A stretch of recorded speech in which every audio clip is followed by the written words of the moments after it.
নমস্কার বন্ধুরা, আমার চ্যানেল টুকুস কিচেনে আপনাদের স্বাগত। বন্ধুরা, আজকে দারুণ একটা ইউনিক রেসিপি নিয়ে এসেছি। এটা হলো মাটনের ছাট রেসিপি। অনেকেই খেয়েছো, আবার যারা খাওনি তারা কিন্তু একবার হলেও এটা ট্রাই করতে পারো। তো সবার প্রথমে মাটনের ছাট নিয়ে এটাকে ধুয়ে হালকা গরম জলে এটাকে ধুতে হবে। ধুয়ে ভালো করে জলটাকে ঝাড়িয়ে নিয়েছি। 1-1.5 ঘন্টা আগে আমি ধুয়ে এটাকে জলটাকে ঝাড়িয়ে নিয়েছিলাম, এক ফোঁটা এর মধ্যে জল নেই। তারপরে একটুখানি ম্যারিনেশন করে নিচ্ছি। সেটা হচ্ছে ওর মধ্যে এটা 600 গ্রামের মতন আছে। এর মধ্যে 2-3 চামচে নিয়েছি সর্ষের তেল, স্বাদ মতন নুন, আর 1 চামচে নিয়েছি হলুদ গুঁড়ো দিয়ে এটাকে ভালো করে মাখিয়ে 1 থেকে 1.5 ঘন্টার জন্য রেখে দিচ্ছি। তারপরে মশলার মধ্যে দিচ্ছি টমেটো, কাঁচা লঙ্কা, আদা, রসুন আর টমেটো বাটা। ওগুলোকে আমি সব একসাথে মিক্স করে বেটে নেব। তারপরে এই রান্নাটা কিন্তু সম্পূর্ণ সর্ষের তেলে করছি।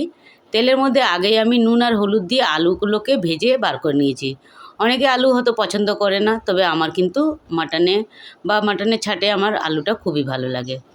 তারপরে একটুখানি গরম মশলা ফোড়ন দিলাম, শুকনো লঙ্কা আর তেজপাতা। ফোড়ন দেওয়ার পরে 2টো স্লাইস করে পেঁয়াজ রেখেছিলাম, পেঁয়াজটাকে ভালো করে ভেজে নিচ্ছি। পেঁয়াজটাকে একটু পাতলা পাতলা কেটেছিলাম, তবে পেঁয়াজটা একদম লাল করে ভাজবো না। একটুখানি কালারটা চেঞ্জ হলে তারপরে এর মধ্যে মাটনটা দেব, যে ছাটটা রয়েছে। এই দেখুন, অনেকটা পেঁয়াজ ভাজা হয়ে গেছে। একটু মাঝে মাঝে আমি ঢাকা দিয়ে দিই, তাহলে সফট হয়ে যায় পেঁয়াজটা। পেঁয়াজ ভাজা হয়ে গেছে, তারপরে ছাটগুলো দিয়ে দিলাম। এই ছাটের মধ্যে অনেক সময় এগুলো সব কটার নাম জানি না কি বলে, তবে কিছুগুলোকে ফুলকা বলে, চুস্তা বলে, চর্বি আছে, ফ্যাট আছে। এগুলো দিয়ে সব একসঙ্গে মিক্স করে ওরা বিক্রি করে, সেটাকে মাটনের ছাট বলে। তারপরে এটা একটুখানি ভালো করে নাড়াচাড়া করার পরে যে আমি সব মশলাগুলো দেখালাম, পেঁয়াজ, টমেটো, আদা, রসুন, লঙ্কা, ওগুলোকে সব একসঙ্গে আমি বেটে নিয়েছি। বেটে নেওয়ার পরে কিন্তু আমি জল ছাড়া বেটেছি, জল দিইনি এই বাটার মধ্যে। অনেকটাই মশলা ছিল, আর যদি কম মশলা থাকে তাহলে একটু জল দিয়ে বাটতে পারেন, কিন্তু চেষ্টা করবেন জল ছাড়াই বাটার। এরপরে মশলাগুলোকেও দিয়ে একটুখানি এবার ভালো মতন কিন্তু কষাতে হবে। এই সময় আঁচটা একটু কমিয়ে দিচ্ছি, মাঝে মাঝে বাড়াচ্ছি।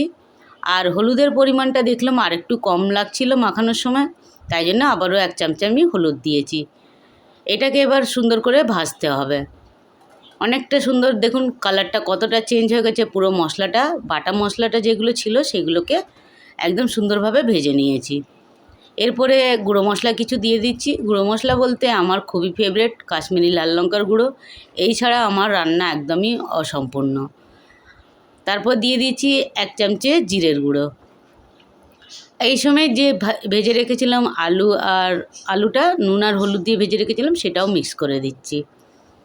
এরপরে এটাকে একটু নাড়াচাড়া করব। গুঁড়ো মশলা বেশি ভাজতে লাগে না, বাটা মশলাটা খুব ভালো করে ভাজিয়ে গেছিলো। এই দেখুন, এটাকেও একটুখানি 5 থেকে 7 মিনিট আমি ভেজে নিচ্ছি। প্রায় ভাজা হয়ে গেছে। তারপরে আমি একটুখানি কিন্তু এতে যে জল দেব, সেই জলটাকে আমি গরম করতে রেখে দিয়েছি। এই দেখুন, আবারও একটুখানি নেড়ে চেড়ে নিচ্ছি। মাঝে মাঝে কিন্তু একটু ঢাকা দিয়েছি। একটু ঢাকা দিলে কিন্তু কাজটা খুব ভালো হয়, তাড়াতাড়ি হয়। সব মশলা যখন কষানো হয়ে গেছে, সবার শেষে জল ঢালার আগে আমি 1 চামচে দিয়ে দিচ্ছি শাহি গরম মশলার গুঁড়ো। চাইলে এখানে গরম মশলা বেটেও দিতে পারেন, তবে গুঁড়োটা আমার বেশি ভালো লাগে। আর বেটে দিলে খুব স্ট্রং গন্ধটা লাগে, ফ্লেভারটা একটু স্ট্রং হয়, ভালো হয়। তবে আমি গুঁড়োটাই বেশি ভালোবাসি। সব শেষে এখানে গরম জল দিয়ে দিচ্ছি পরিমাণ মতন। আমি এটা এই কড়াইয়ে যদি করতাম তাহলে 20 থেকে 25 মিনিটই একটু মিডিয়াম আঁচে রেখে দিলেই এটা রেডি হয়ে যেত।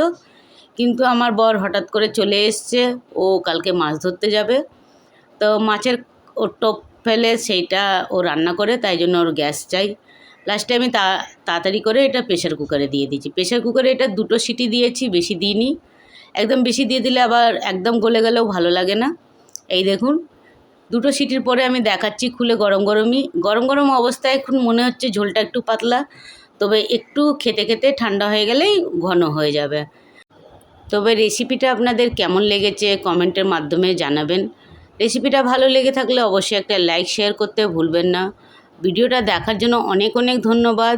আর ছোট্ট একটা অনুরোধ বন্ধুরা, যদি চ্যানেলটাতে নতুন হয়ে থাকেন তাহলে চ্যানেলটাকে সাবস্ক্রাইব করে আমায় একটু এগিয়ে যেতে সাহায্য করবেন।